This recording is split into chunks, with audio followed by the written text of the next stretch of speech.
Issue 215. We start out with it being revealed to the freedom fighters through a Northern Tundra transmission that Rotor's family has been used to build a refueling station or something. Dylan looks scared of Nicole, and here's where the awkwardness begins, as the council is clearly afraid of her at this point. I mean, the Iron Nicole situation did prove just how much power she has over a city made of nanites. She's basically a god, and it showed what would happen if she went evil. Plus, these guys haven't had any friendship moments with her, so their behavior isn't contradicting anything. They could easily go from just okay with her to afraid of her.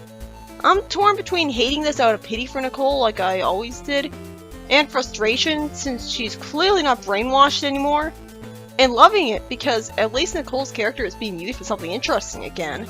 I have to wonder why they're bothering to try to lie to her since it should be obvious what's going on. To my surprise, Sonic doesn't try to go further into this and question him to stand up for his friend, as Hamlin looks unlikably resentful. He says that unless Sally and Amy find something in the egg dome, he's free to lend a hand to Rotor's family.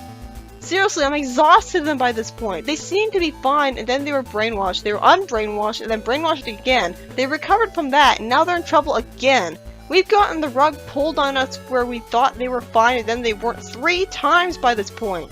And I've been given no development on their culture or the personalities of Rotor's parents to have a reason to care about them. They've just gotten in trouble over and over again and need the heroes to bail them out. Sonic assumes Rotor will come along with them, even though he was never the same after his back was hurt millions of issues ago. But I immediately became on Sonic's side anyways when it turns out that Hamlin is against Sonic's idea. I love that Sonic acts rebellious and resentful of the jerk, saying, wasn't asking for your permission there, Hamlin. It's such a gutsy thing to say to someone with power over you. That's true bravery. Surprisingly, Rotor says that his place is here without even bothering to explain his reasoning to Sonic. And yet, Sonic agrees happily to humor him for no reason. Is Rotor lying so that he can sneak along with them? I mean, he's shown on the title page fighting alongside Sonic. Though this wouldn't be the first time that the title page blatantly lied to you and made me long for what could have been. Sonic says that he'll just grab a couple of rings and be on his way, and then Rotor whispers to Nicole to meet up with him in private. Later, at the Northern Tundra, Sonic shows up to the guy who sent the message the other day, explaining that he didn't show up right away because he was busy in the cat country. Sonic then reveals that rings make you immune to hypothermia. Considering they provide invincibility, that does actually make sense. Hey, maybe that's why Sonic doesn't need to wear a coat when he's running around cold places. The guy I don't recognize leads Sonic into the base of the Arctic Freedom Fighters. The only ones I recognize are the French seal and the aggressive polar bear. Sonic says that he thought he heard about them breaking up, and the guy explains that they're originally just an activist group and weren't officially freedom fighters when they first met. And the girl complains that some of them wanted to be more proactive and glares at him tensely, implying that she resents him for wanting to be a hero. I smell a traitor. Too bad that's never actually going to happen because that would be actually interesting. The guy says that as Eggman started tightening his grip up here, they all agreed to come back and fight for the Northern Tundra, as we see the girl smirk evilly, though the Penguin's doing that too. It's more like they're smirking because they hate Eggman. The girl, Irma, shows Sonic a plan saying that thanks to some searching, they know that Eggman's base there is both above and below the ice. She tells him that the Legionnaires run the lower portion of the base, and the Walrus slaves run the upper half. So is the lower portion of the base... Well, actually that will be explained. Apparently the Legion has sonar that can be cybernetically boosted because that makes total sense. And she says that between that and the emitter in the top of the tower, the herd has no way to resist the mind control signals. They've been mind controlled how many times by now? You'd think at this point they would have gotten the hint to get the hell out of here. They're too attached to their home, I guess. The Penguin says that he, Celia, and Augustus can handle the underwater portion, and that leaves Sonic, Gunterver, and Irma to handle things on land. Irma agrees with Sonic with a smirk, and after a page of recap, Rotor asks Nicole to use her nanites to build something for him. I wish he could explain that he's asking this because he thinks he couldn't do it himself, that maybe the nanites would be better at making certain machines requiring very precise small tools or whatever to be made. Wouldn't this make Nicole sort of the better mechanic? Even if she can't do it the traditional way that counts. Nicole shows moral responsibilities, saying that she's not comfortable with using the nanites anymore because after what she did as Iron Nicole, she worries about abusing her control. Considering that she actually wasn't brainwashed for most of it, it makes sense that she would feel guilty and blame herself a bit for what she was doing. But she should be easier on herself about it since she was forced to do it anyways to avoid blowing her cover. More importantly, how is this abusing her nanite powers? She's helping her friend. Rotor reassures her that everyone's still spooked after the Nicole incident and they'll calm down eventually, and he says that nobody will know about this anyways.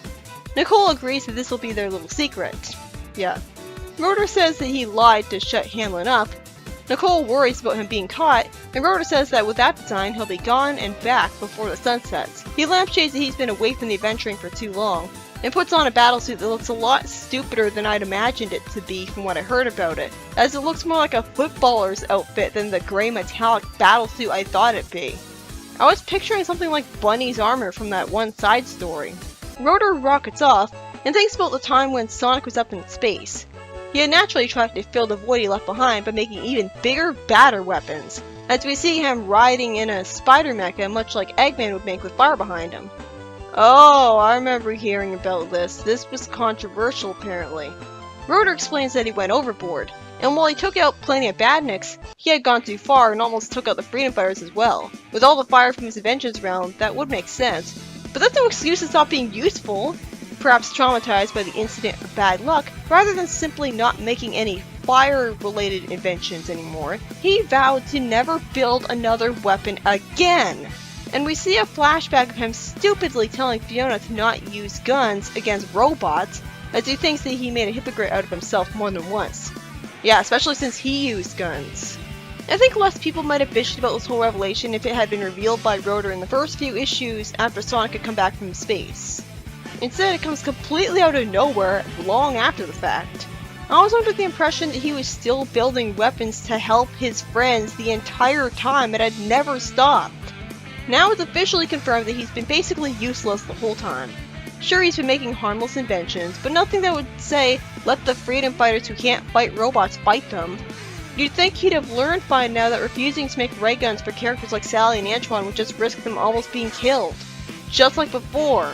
I'd understand if his reasoning was that he didn't want to be too much like Eggman, because in that mecha he certainly looks like a successor to him. I'd understand if he complained that his inventions were burning down forests or causing pollution or something and he stopped because he's a nature lover, and again doesn't want to be like Eggman. Instead, he's still fixated on one mistake he made from recklessness that he should have gotten over by now from seeing the consequences of his refusing to help his friends for so long. He thinks back briefly to when he built the Metal Sonic Troopers. So apparently that was an additional reason for him to arbitrarily stop making weapons to help. But he should have known later on that Snidely had reprogrammed them. It's not his fault, which I'm really surprised they still haven't confirmed that was him. Much like how they never confirmed that Snidely was responsible for Sonic's nightmare sequence in issue 52 or 51, I don't remember which. I really hope the reboot Rotor did away with this pacifist sketch-tier nonsense. Rotor, instead of getting over it finally, since he was reflecting on it, thinks that he'll really retire after all this is said and done, even though he had been pretending to retire earlier. And I love that Sonic actually lampshades how much Rotor's herd gets kidnapped. Maybe the herd will stay rescued this time. Irma says snarkily that Eggman's always after them because they're the most prominent species in the northern tundra, and because the city of Iceboro is the most influential settlement in the polar ice cap. Sonic says sarcastically, "Really?" Or at least I hope that's sarcastic, because you shouldn't be surprised by this at all. You'd think Irma would have pointed out the obvious fact that Eggman's doing this to target Rotor's family, or species in general. Sonic then makes some annoying ice puns straight out of Colors or Boom, and the fact that the people around him are annoyed by these out-of-place jokes only barely makes it easier to deal with. After Sonic simply points out that there's some nasty weather coming up from the south, I guess he always knows which way is north to know the direction it's coming from. I guess he got special training to learn that. Irma glares at him and says that he's not focusing, being totally disrespectful and ungrateful for his help. It's official, Fiona as a freedom fighter is more likable than her. I really hope that Irma turns traitor just so that she can stop being treated like the good guy. It certainly seems to be foreshadowed here with her being a bitch. At least I'm finally interested in one of the Arctic heroes for once. I expected her to be snarky about how it's always bad weather here and Sonic shouldn't bother commenting on it like an annoying Captain Obvious. but she just calls him easily distracted when she should know how powerful and useful he is to the team, but she's treating him like complete garbage. When Rotor falls out of the sky, he gets attacked by Silver, and the nanites for him go offline. Way to go, Silver. How did you even know it was Rotor in the suit anyways? Did he spy on him with his time travel, seeing him from the other end of the portal, and see him get given the suit by Nicole? Silver tediously says that he's not the real Boomer Walrus. Wait, that's really his last name? Walrus? Not even a "the" in there? That's so lazy. Whatever. Basically, he goes after him for being a traitor because he thinks he's not the real Rotor.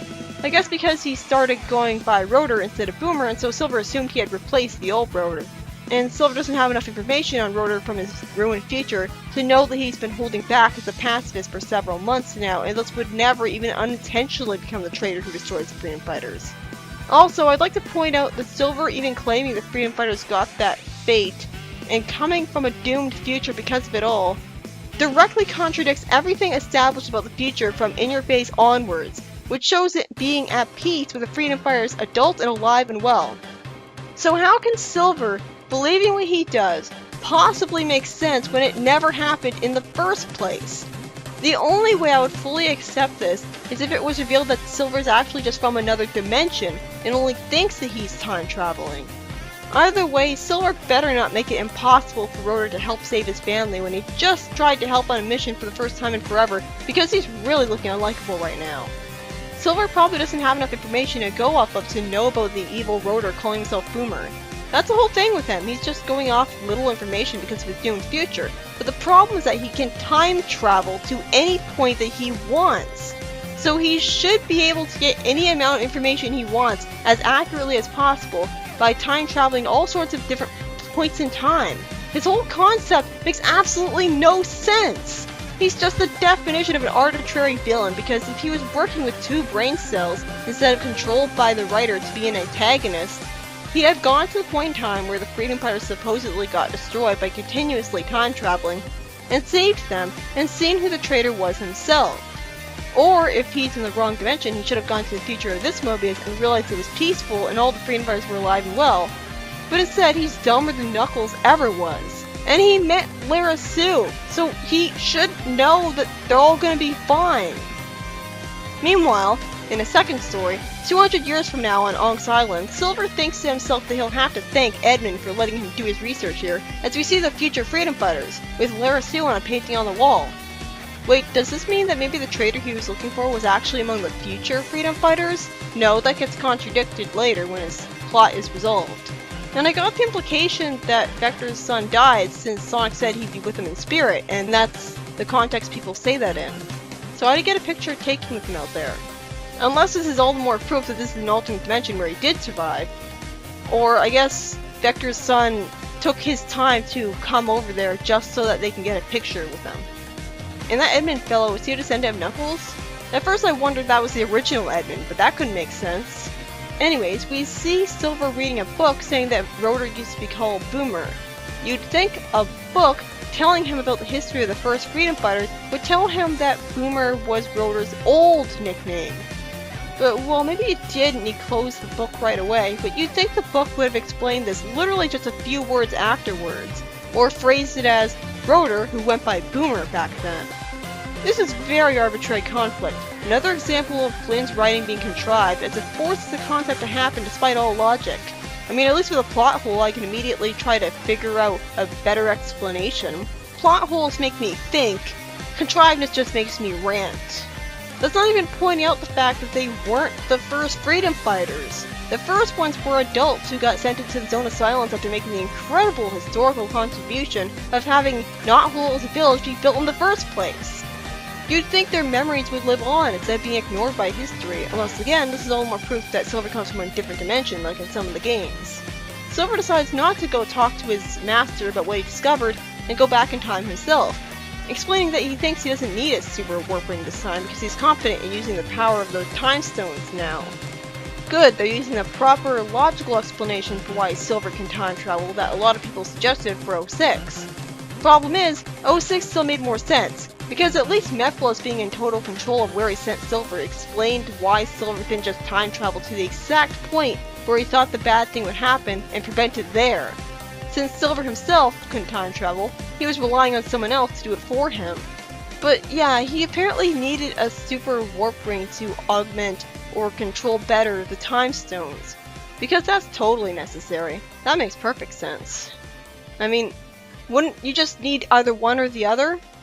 Silver briefly agonizes over whether it's right to kill someone to save the world, and fortunately he realizes on his own that he's being stupid, and without even needing Blaze this time, and warps away as we see a statue of Lara Sue in the background looking oddly menacing. This issue was by Ian Flynn. I really wasn't expecting Silver to turn on Rotor and try to cheat him out of protecting his family, when he was being useful to the action again finally. Rotor fans must have really felt gypped by this point. Silver's being really aggravating here.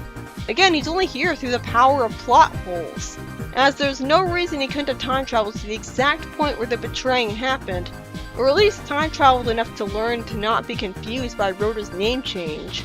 Also, I'm sure a lot of controversy was caused over the revelation that Rotor almost killed the Freedom Fighters with his invention when Sonic was in space.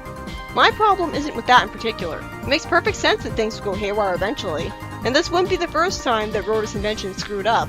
There was even a whole side story about Rotor's failed inventions being reminisced about by his friends. Making one mistake doesn't mean Rotor's being portrayed as a total dumbass. He's allowed to make mistakes, you know. The problem I have is that out of nowhere, Rotor decided he was so traumatized by the screw-up that he'd never build another weapon again. First off, I never got the impression that he had made that decision until now, so he was being practically useless ever since Sonic left for space. What a wonderful direction to take for one of the original Freedom Fighters.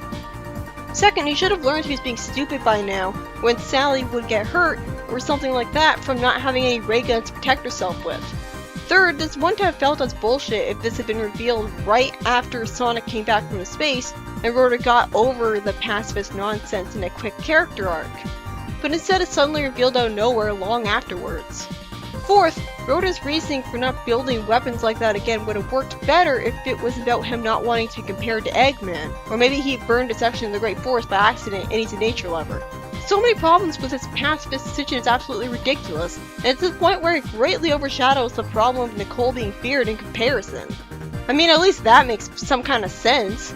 Even if they should know she's not brainwashed anymore, it's back to being a hero now. Because hero or not, she's still basically a god, who could turn on them again for all they know. And the Iron Nicole thing must have been pretty traumatizing for people. That doesn't really... I mean, that's kind of an emotional thing, not a logical thing. And at least with me feeling sorry for Nicole, I'm feeling something from her character, so she's actually interesting and I'm invested in her character finally. Also, I kind of love that Irma's such a bitch and acts like she's mad that the Arctic Freedom Fighters become heroes here.